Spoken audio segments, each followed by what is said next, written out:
Assalamualaikum warahmatullahi wabarakatuh. Oke, jumpa lagi dengan saya Egi Erosi Supiakto.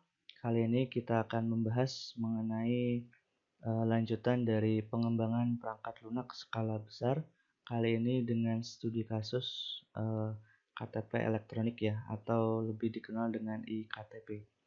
Oke, pada pembahasan kali ini kita akan membahas beberapa hal. Yang pertama, nah, kita ke definisi dulu apa itu eKTP. Jadi pada pengembangan perangkat lunak skala besar ini studi kasusnya atau contohnya yakni eKTP. Jadi eKTP itu sendiri merupakan seperti kita ketahui mungkin uh, banyak dari kita yang sudah punya ya. Jadi sebagai identitas jati diri. Kemudian kenapa ada eKTP? Ini untuk mencegah KTP ganda dan pemalsuan serta terciptanya keakuratan data penduduk untuk mendukung program pembangunan ya.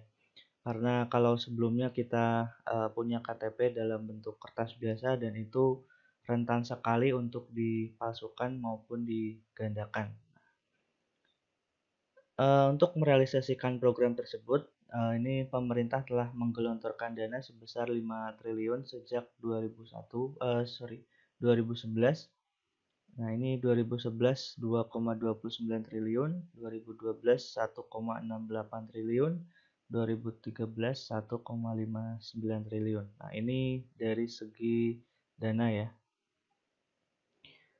Kemudian tujuannya, nah untuk tujuan dari pengembangan eKTP ini membuat basis data populasi nasional yang akurat untuk menjamin identitas unik untuk setiap warga negara.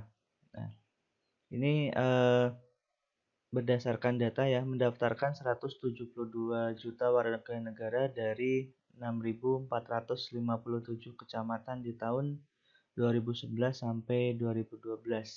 Lalu mengimplementasikan sistem identifikasi biometrik, lalu menerbitkan kartu identifikasi. Nah, situasi idealnya 10 tahun untuk mendaftarkan 172 juta warga. Nah, ini yang sudah mempunyai hak untuk mempunyai eKTP tersebut ya. Jadi berusia di minimal 17 tahun ya. Nah, pada saat itu untuk mendukung pemilu 2014 ini sebelumnya program dilakukan selama 2 tahun dari 2011 sampai 2012. Nah, ini idealnya mendapatkan dukungan dari presiden dan parlemen pada saat itu ya. Oke, untuk program iKTP ini berdasarkan historinya ya, tahun 2008 sampai 2009 ini pada zaman Presiden Bapak SBY ini Kementerian Dalam Negeri mematangkan rencana pelaksanaan eKTP setelah dilakukan uji coba. Requirement, Specification, dan Design Phase ini pilot projectnya 2011 di 6 kabupaten. Kemudian Februari 2011 program eKTP resmi diluncurkan. Pelaksanaan awal terbagi dalam 2 tahap. Tahap pertama dimulai pada Februari, kemudian 30 April 2012.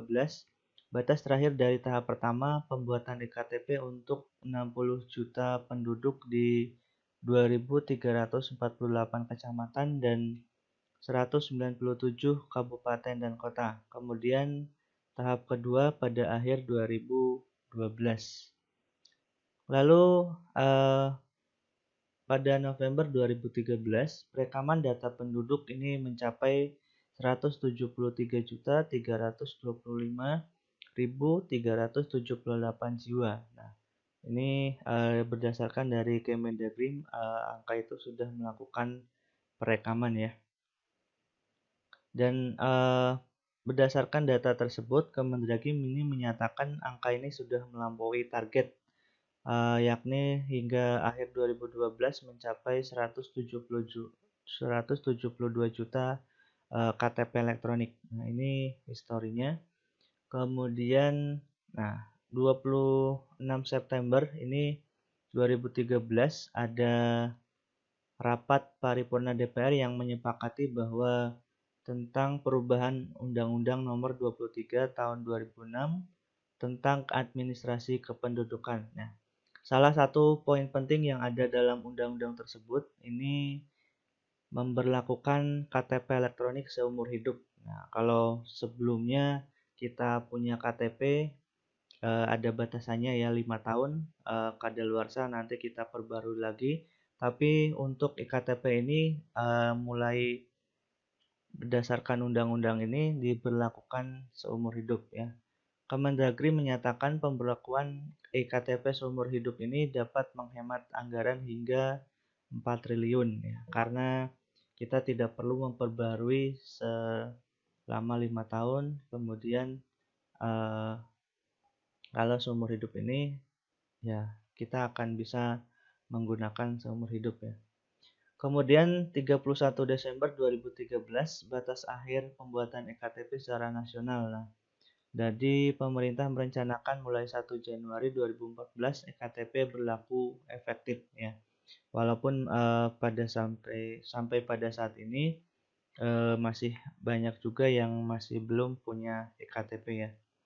Dan prosesnya karena belangkonya kosong ya, karena mungkin kita tahu sendiri ada kasus ya, kasus eh, korupsi ektp tersebut. Nah, kemudian ini berdasarkan perencanaan 1 Januari 2014 Kemendagri memperpanjang lagi masa efektif. Nah, ini tadi yang seperti saya bilang masih ada sejumlah kendala dalam proses distribusi kepemilikan kartu identitas tersebut. Nah, Kemendagri menuding banyak warga belum melakukan rekam data. Sebagai konsekuensi, masa berlaku KTP non-elektronik atau KTP lama diperpanjang hingga 31 Desember 2014. Nah, ini pada 2014 ya. Masih banyak yang belum melakukan perekaman ektp. Kemudian untuk struktur birokrasi implementasi program ektp ini kita harus tahu juga bahwa yang pertama dari sisi Kementerian Dalam Negeri, ini Dirjen Administrasi Kependudukan punya fungsi atau peranan ini sebagai pemegang program dan anggaran implementasi ektp. Ini kalau dalam pembangunan perangkat lunak kita sebut sebagai stakeholder ya, stakeholder terkait, atau bisa kita sebut sebagai pemegang kebijaksanaan. Lalu ada wali kota. Di sini wali kota atau bupati bisa uh, didelegasikan ke Dinas Kependudukan dan Pencatatan Sipil.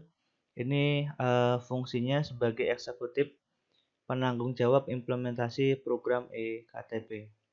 Lalu ada asisten pemerintahan, ini melakukan koordinasi implementasi program ektp dengan beberapa dinas terkait ya, khususnya Dinas Kependudukan, lalu dengan kecamatan dan lain sebagainya, di breakdown ke desa, kelurahan, RT RW. Ini perlu melakukan sosialisasi ya. Kemudian Badan Perencanaan Pembangunan Daerah ini melakukan perencana anggaran ya, karena anggaran ini sangat penting. Nah, ini dilakukan oleh BPPD ya, Perencana Anggaran Implementasi Program ektp. Lalu untuk pemegang anggaran ini ada Dinas Pengelolaan Keuangan Daerah. Nah, ini yang pegang anggaran. Kemudian untuk BKD ada Badan Kepegawaian Daerah, ini sebagai penata personel dan tenaga operator ektp ya. Jadi ada stakeholder BKD juga. Lalu ada inspektorat, ini sebagai pengawas ya. Jadi dalam lapangan atau dalam implementasinya ini harus diawasi oleh inspektorat. Lalu untuk penasihat hukum ini ada bagian tersendiri, yakni bagian hukum sebagai penasihat hukum implementasi program ektp. Nah, ini sebagai contoh ada Kecamatan Padang Selatan, bisa kita contohkan yang lain, misalkan Kecamatan Genuk. Nah, ini sebagai pelaksana proses pembuatan ektp. Lalu breakdown lagi ke bawah, ini ada yang membantu kecamatan mengorganisir masyarakat dalam membuat ektp, mungkin dalam struktur paling bawah ada seluruh kelurahan di kecamatan yang tadi dicontohkan, ada Kecamatan Padang Selatan, ya. Ini sampai breakdown lagi nanti ke warga ya. Untuk proses validasinya, jadi ini ada beberapa tahap. Yang pertama ada perekaman sidik jari menggunakan fingerprint scanner. Lalu data rekaman ini dikirim ya, pengiriman rekaman sidik jari dan data lain dari kecamatan ke pusat. Nah, untuk perekaman biasanya dilakukan di kecamatan. Lalu ada encoding rekaman sidik jari di pusat untuk mendapatkan rumusan minuti ya. Jadi pencocokan minuti ini dengan rekaman seluruh sidik jari. Jadi ini dilakukan untuk mendapatkan rekaman sidik jari tadi. Pengiriman hasil pemadanan 1 ke N dari pusat ke kecamatan ya. Dari satu data menjadi banyak data dari pusat ke kecamatan. Lalu pemasukan seluruh data ke dalam chip. Nah, kemudian pemadanan 1:1, ini pencocokan sidik jari pemegang KTP dengan data dalam chip. Nah, ini dilakukan penyamaan ya, pemadanan ya. Ini ada keterangan kotak yang di blok abu-abu ini menunjukkan adanya proses integrasi data. Nah, di sini dilakukan adanya integrasi data dan validasi. Nah, di sini ada validasi pemilik KTP untuk menghindari penggandaan dan pemalsuan. Jadi ada istilahnya filtering di sini untuk melakukan proses integrasi dan validasi pemilik KTP. Nah, di sini dicocokkan dengan chip yang sudah disediakan.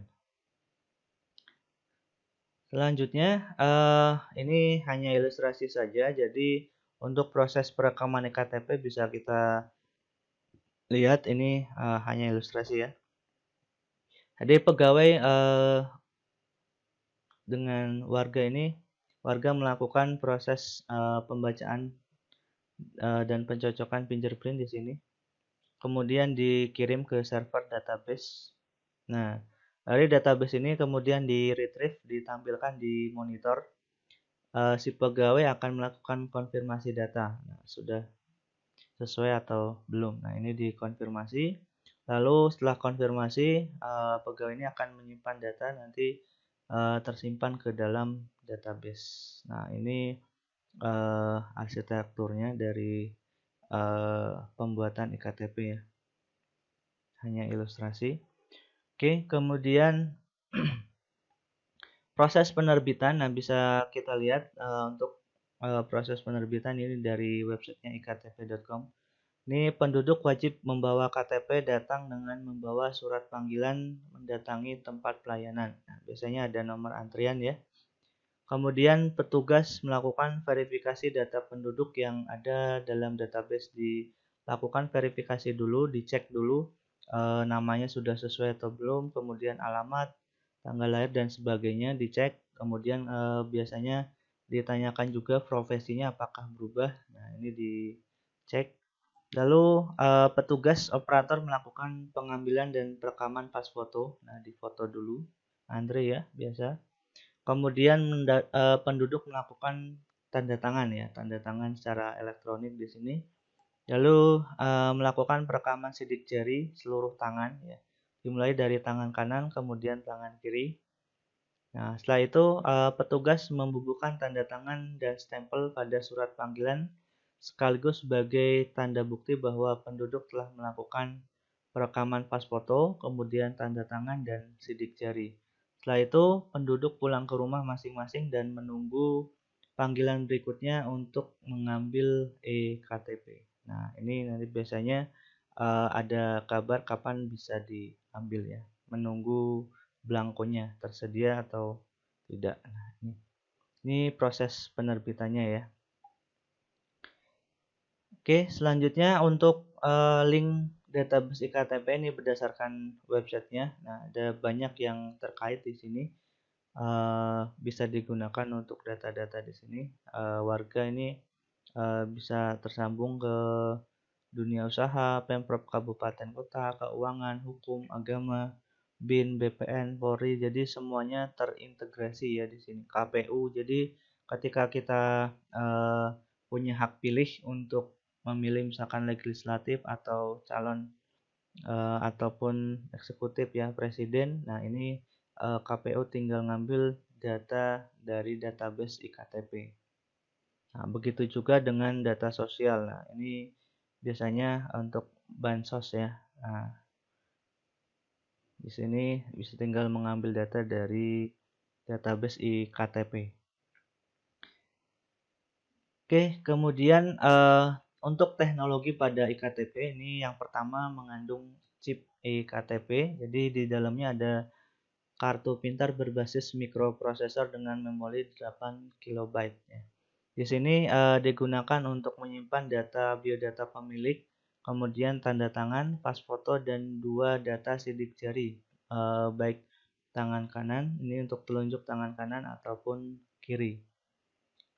Untuk chip ini tidak tampak dari luar, tapi chip ini sudah memenuhi standar ISO 14443A dan 14443B.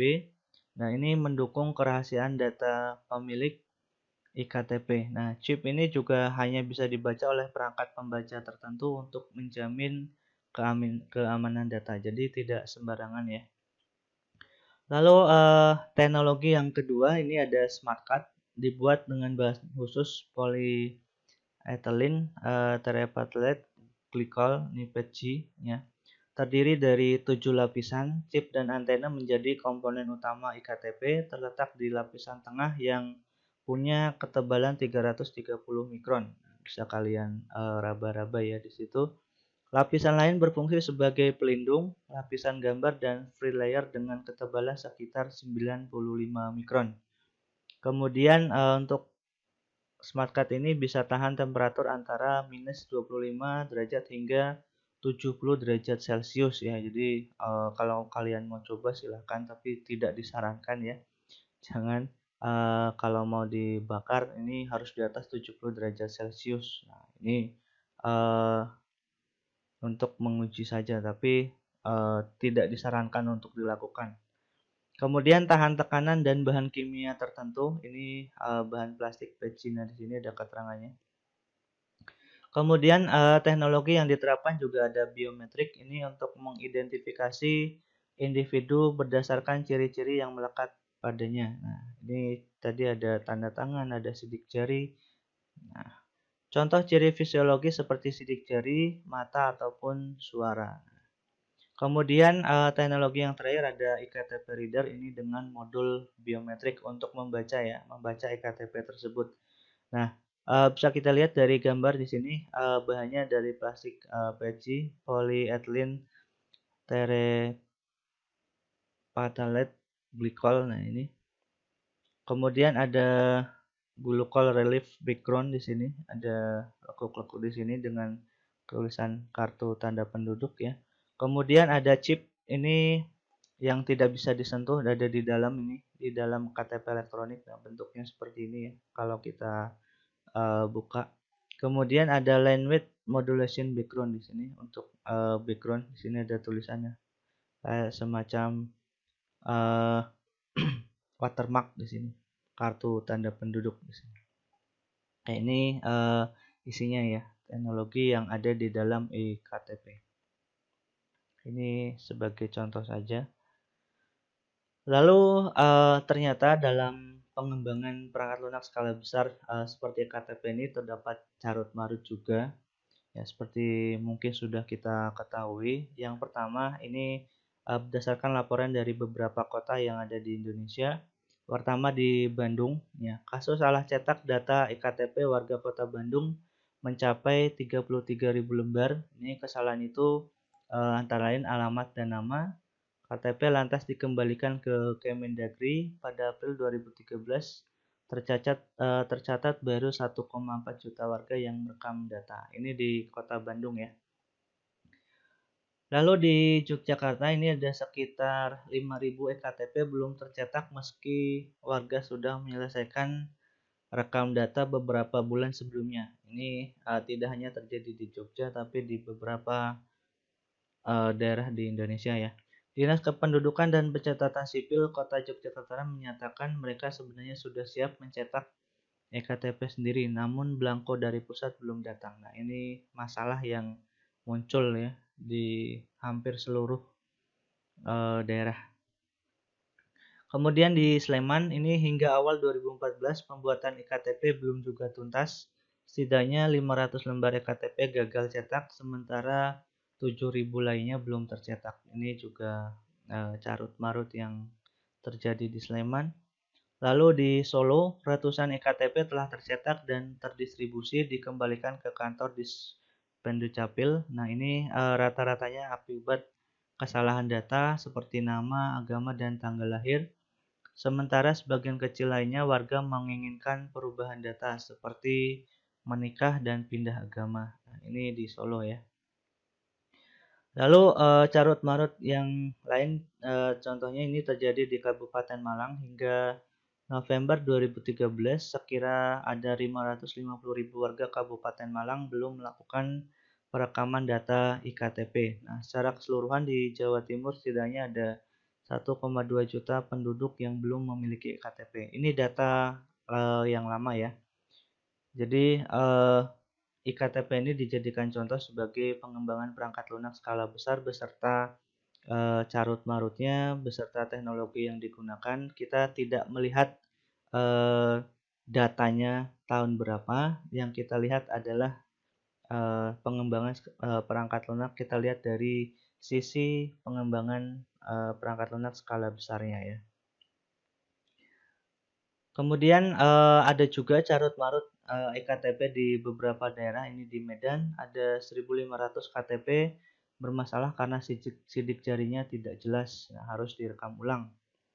Kemudian di Deli Serdang ini Kepala Dinas Kependudukan dan Catatan Sipil dicopot karena ektp-nya bermasalah. Ini pada 2 September 2013. Jadi banyak warga yang belum punya ektp walaupun sudah melakukan rekam data selama berbulan-bulan. Kemudian di Palembang ini hingga saat itu ya tahun 2013 ini belum ada satupun kecamatan yang 100% menyelesaikan rekam data KTP. Ini data 2013. DKI Jakarta juga ada hingga September 2013, ini data September 2013. KTP elektronik yang didistribusikan ke warga ini mencapai 4 juta sekian. Sementara yang sudah merekam ini sudah 6 juta. Jadi persoalannya hingga kini tidak ada kejelasan kapan iktp jadi ya, hingga saat 2 September 2013 tersebut. Banyak yang sudah menunggu lama ini hampir setahun karena belangko yang hilang tadi. Ya, seperti kita ketahui alasannya ya karena ada kendala dalam kasus ya. Seperti kalian tahu ada kasus korupsi iktp tersebut ya. Kemudian di Tasikmalaya, sejauh warga mengaku dipungut 5.000 sampai 10.000 saat melakukan rekam data. Selain itu, distribusi ektp juga kacau karena banyak warga yang belum menerima. Ini carut marut yang terjadi mengenai iktp. Nah, akhirnya rencana pembelakuan efektif KTP elektronik secara nasional yang tadinya ditargetkan 2014 1 Januari 2014 ini ternyata gagal terrealisasi. Kemendagri ini menganggap kegagalan tersebut banyaknya warga yang belum melakukan rekam data. Nah, dengan melesetnya target tersebut, ini secara tidak langsung berdampak pada penetapan DPT pemilu, sebab administrasi kependudukan tidak rapi. Nah, ini dalam pengembangan skala besar ternyata banyak sekali banyak sekali penyebab dari kegagalan kenapa terrealisasi. Nah, sampai saat ini banyak dilakukan pembenahan-pembenahan ya, sampai kita ketahui tahun 2020 ini banyak warga, hampir keseluruhan warga sudah mempunyai ektp secara nasional ya. Jadi walaupun di awal gagal, tapi dengan adanya pembenahan-pembenahan dari kegagalan yang terjadi, baik dari segi anggaran, kemudian dari segi implementasi di lapangan, tapi dengan adanya proses pembenahan ini, akhirnya bisa mencapai kata berhasil seperti itu. Oke, Demikian contoh dari studi kasus pengembangan perangkat lunak skala besar. Ya, jika masih belum jelas bisa ditanyakan di komentar atau di forum yang sudah disediakan. Demikian kurang lebihnya saya minta maaf. Terima kasih. Wassalamualaikum warahmatullahi wabarakatuh.